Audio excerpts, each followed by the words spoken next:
বিসমিল্লাহির রহমানির রহিম। আলহামদুলিল্লাহি রাব্বিল আলামিন, আসসালাতু ওয়াসসালামু আলা রাসূলিহিল কারীম। আল্লাহ পাকের শুকরিয়া যে আল্লাহ পাক আমাদেরকে এখন পর্যন্ত হায়াতে তাইয়্যিবা দান করেছেন। আমি একটা বিষয়ে কথা বলতে চাই। বিশ্বের সর্বশ্রেষ্ঠ সন্ত্রাসী অভিশপ্ত ইহুদি জাতি কর্তৃক মুসলমানদের উপর নির্বিচারে হত্যা, মুসলমানদের উপর অত্যাচারের মাত্রা এতই বাড়িয়ে দিয়েছিল, গাজার মুসলমানদেরকে ধ্বংস করে দিয়ে সে ক্ষান্ত হয়নি। আবার ইরানের মুসলমানদের উপর হামলা চালিয়ে আমাদের ইরানের অনেক গবেষক, পরমাণু বিজ্ঞানী অনেক জ্ঞানীগুণী লোককে তারা হত্যা করেছে। এর প্রতিবাদে ইরানও বসে নেই, আল্লাহ পাকের সহযোগিতায় ইসরায়েলের ওপর মিসাইল হামলা চালিয়েছে। গোটা বিশ্বের এখন টনক লড়ছে যে না, মুসলমানরাও পারে।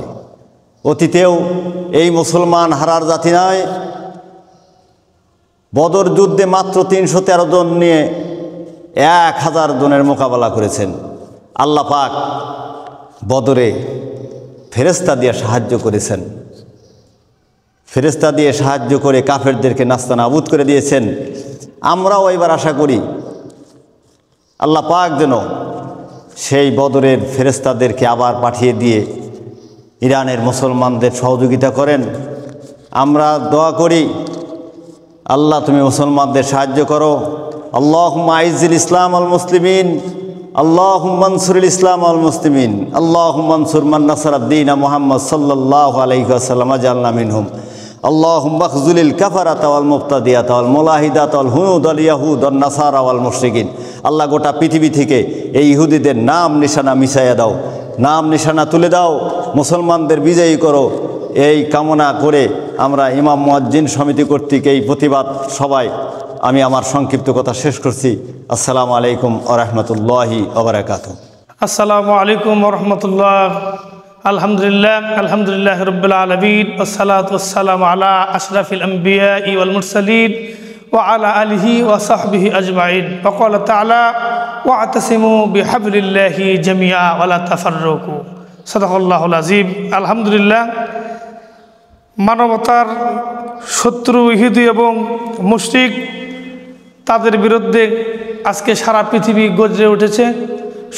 সকলেই অবগত আছেন, ইহুদি কর্তৃক সারা বিশ্বের সকল দালালেরা এক হয়ে মুসলমানদেরকে নিধন করার পরিচালনা করছে।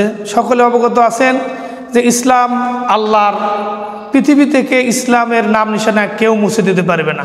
শুধু এটুকুই বলতে চাই, সারা বিশ্বের গুটি কয়েকজন ইহুদি মুশরিকরা ইসলামের ক্ষতি করতে পারবে না।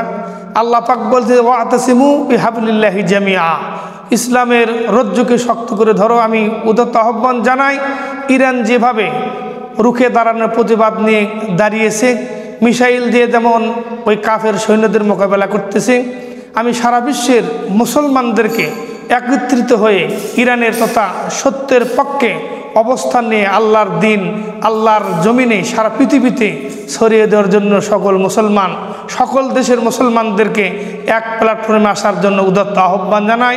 শেরপুর উপজেলা মুয়াজ্জিন কল্যাণ সমিতি থেকে আমি এই আহ্বান জানিয়ে আমার সংক্ষিপ্ত আলোচনা শেষ করছি। আসসালামু আলাইকুম। আসসালামু আলাইকুম ওয়া রাহমাতুল্লাহি ওয়া বারাকাতুহু।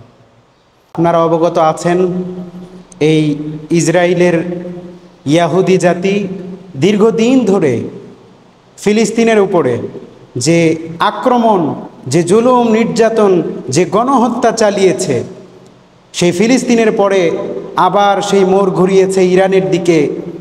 ইরানের সাথে দীর্ঘদিন যাবৎ চলছে গণহত্যা, মিসাইল হামলা এবং বিভিন্ন রকমের অত্যাচার তারা শুরু করে দিয়েছে মুসলিম জাতির উপরে। আমি মনে করি যে এর একটি কারণ, সেটা হলো যে তারা মুসলমান কোনো নেতাকে তারা রাখবে না। বিশ্বে কোনো দেশে মুসলমান নেতা যেন না থাকে। আমি বলতে চাই, প্রিয় দেশবাসী, আপনারা জানেন ইরান যেভাবে রুখে দাঁড়িয়েছে সেই ইসরায়েলের বিরুদ্ধে, বাংলাদেশ সহ বিশ্বের প্রত্যেকটা দেশের মুসলমান যদি এক হয়ে যায়, ঐক্যবদ্ধ হয়ে যায়, তাহলে কোনো ইহুদির বাচ্চা নাই যে তারা মুসলমানদের দিকে চোখ তুলে তাকাবে। এজন্য আমি আহ্বান করছি, কোনো হিন্দুকে আপনি মারতে পারবেন না। কোনো হিন্দুর উপরে যখন অত্যাচার করা হয়, দেশের সকল হিন্দুরা ঐক্যবদ্ধ হয়ে যায়। কিন্তু আজ আমরা আফসোস করি, মুসলমান এক ভাই নির্যাতিত হয়, এক ভাই মার খায়, আরেক ভাই তাকিয়ে তাকিয়ে দেখে। আল্লাহ পাক রব্বুল আলামিন প্রত্যেকটা মুসলমানদেরকে ঐক্যবদ্ধ হবার তৌফিক দান করেন।